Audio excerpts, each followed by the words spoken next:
Jacinda Ardern, Empathic Burnout. Hello, I'm H.G. Tudor. You will probably be aware that a few days ago, Jacinda Ardern decided that she would quit as Prime Minister of New Zealand. The BBC reported at the time that Jacinda Ardern is quitting as New Zealand Prime Minister ahead of this year's election, saying she has no longer enough in the tank to lead. The shock announcement comes as polling indicates her Labour Party faces a difficult path to re-election on the 14th of October. Ms Ardern choked up as she detailed how 6 challenging years in the job had taken a toll. Labour MPs will vote to find her replacement. Ms Ardern, 42, said she had taken time to consider her future over the summer break, hoping to find the heart and energy to go on in the role. But unfortunately I haven't, and I would be doing a disservice to New Zealand to continue, she told reporters on Thursday. Ms Ardern will step down on the 7th of February. If no would-be successor garners the support of 2/3 of the party room, the vote will go to Labour's lay membership. Ms Ardern became the youngest female head of government in the world when she was elected Prime Minister in 2017, aged 37.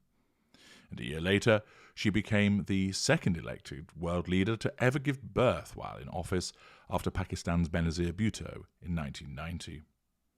She steered New Zealand through the COVID-19 pandemic and its ensuing recession, the Christchurch mosque shootings, and the White Island volcanic eruption.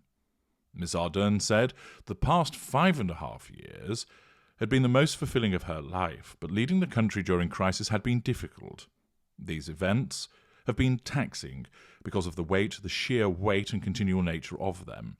There's never really been a moment where it's ever felt like we were just governing. National Party leader Chris Luxon was among those who thanked Ms Ardern for her service to New Zealand. She has given her all to this incredibly demanding job, the opposition leader wrote on Twitter. Australian Prime Minister Anthony Albanese described Ms Ardern as a leader of intellect, strength and empathy. Jacinda has been a fierce advocate for New Zealand, an inspiration to so many and a great friend to me, he wrote. Canada's leader, Justin Trudeau, said she had made an immeasurable difference to the world.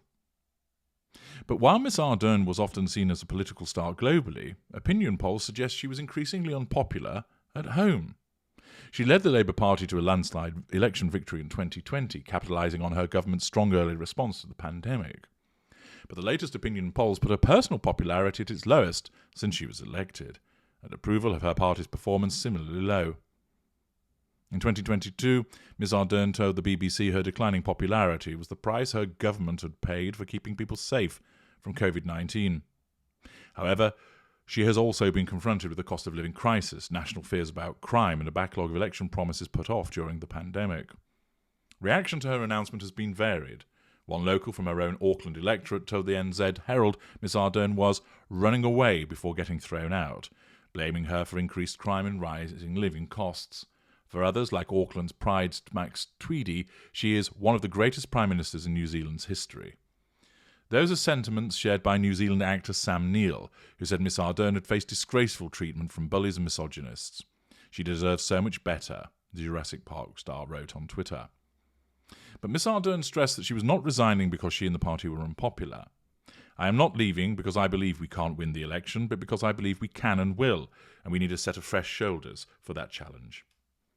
Contenders for the job are yet to emerge, but several MPs, including Deputy Prime Minister Grant Robertson, have ruled themselves out of the contest. Ms Ardern listed her government's achievements on climate change, social housing and reducing child poverty as ones that she was particularly proud of. But she said she hoped her legacy in New Zealand will be as someone who always tried to be kind. I hope I leave New Zealanders with the belief that you can be kind but strong, empathetic but decisive, optimistic but focused, and that you can be your own kind of leader, one who knows when it's time to go, she said. I've often explained to you that the environment of politics is one that's well suited to my kind, the narcissists and the psychopaths. Why is that? Well, as you know, we seek, as narcissists, the prime aims, either consciously or subconsciously. Aware narcissists will call it something different. They won't necessarily refer to it as the prime aims. That is my description that I utilise. But the point is this. Politics allows control to be asserted over millions, tens of millions, if not hundreds of millions of people, both within a particular country and potentially worldwide. Being in government allows the application of governance over people, which of course is control. And therefore, it is such a tempting opportunity for a narcissist to enter into the political regime and become elected as the leader of a country, and thus have their hands on the reins of power. Naturally, being so prominent as a leader of a country or a leader of a party, being a minister in a government, allows the opportunity to receive massive amounts of fuel. This is received, of course, by prominence through a variety of secondary sources and, of course, millions upon millions of tertiary sources. It is a veritable fuel fest entering politics. It is, of course, invariably a heated environment. For instance, you only need look at some of the exchanges that take place in the House of Commons across the dispatch box, which demonstrate the level of emotion that's generated. Imagine the adulation from your supporters, the condemnation from your critics. It's all fuel, positive and negative. Massive amounts of it available, and the thirsty narcissist would lap it all up. There are so many people to interact with and become involved with that the opportunity for character traits is immense, and of course the residual benefits are obvious. The ability to access networks, to interact with differing people, to feather one's nest in terms of memoirs and access to money, etc., fame. The prime aims are very much catered for in the political environment. And accordingly, it is a honeypot for my kind. Not all, of course, that enter politics are narcissists. There are plenty of normals and some empaths in there too. But it invariably attracts a lot of my kind. And what that means is that those individuals that are of my kind, who operate within the political arena, do so through their own perspective, operating with black and white thinking. That's why invariably a politician will never answer the question, because they will deny and deflect, governed by their narcissism. The fact is that because so many narcissists enter the political arena, it's invariably the case that one has to be a narcissist in order to navigate one's way through it, to be able to deal with it. Now, some narcissists can't cope with it. The repeated threats to control are too great, and therefore they end up being chewed up and spat out. But many narcissists thrive within the environment, an opportunity to puppet people, to scheme.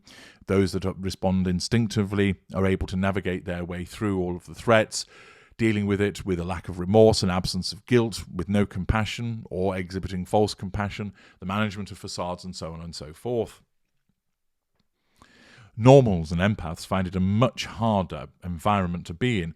Not only the things that you have to deal with, making decisions which affect people's lives, making very difficult decisions by the time it reaches you as the leader of the country, but also the scheming and backstabbing and all of the manipulations that go on because you're operating within a viper's nest. And therefore, what you will see is that it's invariably the case that it's the narcissists that thrive and get to the top. That's why regularly in my famous narcissist lists, it's dominated by political and leadership narcissists. There are, of course, some empaths who have reached the top. For instance, in the United States, Jimmy Carter was an empath who got there. And although I know she has her considerable critics, and there'll be those that will disagree with me, the fact is Jacinda Ardern is an empath. The evidence supports that. And, of course, what we're witnessing here is not a narcissist who's asserting control by withdrawing, but rather an empath who has experienced empathic burnout. This is not the diminution of her emotional empathy. That is a separate topic. As you know from my work elsewhere, all non-narcissists, that is to say, empaths, narcissistic individuals and normals, all have varying degrees of emotional empathy. They also have a bundle of empathic and narcissistic traits. The application of external stressors, bereavement, illness, drugs, alcohol, financial pressures, and of course abuse, alongside many other external stressors, can cause a diminution of that emotional empathy so that the relevant individual behaves in a less than empathic manner, their narcissistic traits coming to the fore. Indeed, it may even cause them to act in a way that is akin to a narcissist, resulting in some people being mislabeled as such. However, in this instance, we're not seeing the phenomenon of the diminution of emotional empathy, but rather empathic burnout. A narcissist thrives in an environment as the one that Jacinda Ardern found herself in. Take, for example, Boris Johnson. He absolutely loved being in politics, and there's even talk that he might reappear once again. The fact is, for Boris Johnson, as an aware grater, he knows exactly what he's doing.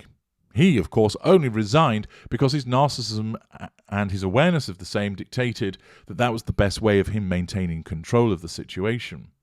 It wasn't a case of him running away, but rather him realizing that he was not going to succeed in the application of control by staying, and it was necessary for him to resign as Prime Minister and party leader.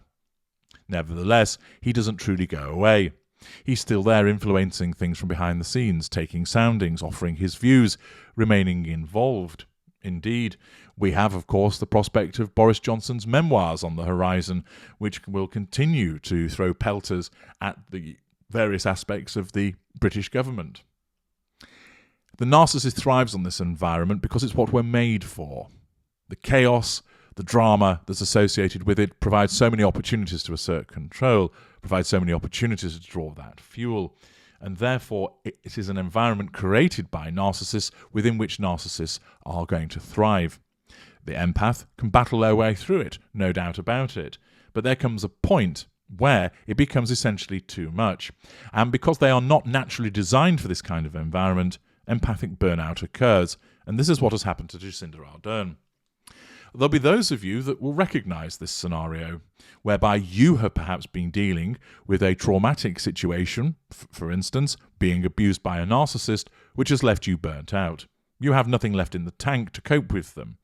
Your ability to cope, which is driven by your emotional empathy, has been reduced so that you stop to function, or that you recognise that you're on the cusp of some form of breakdown, and therefore you need to retreat from what you're engaging with.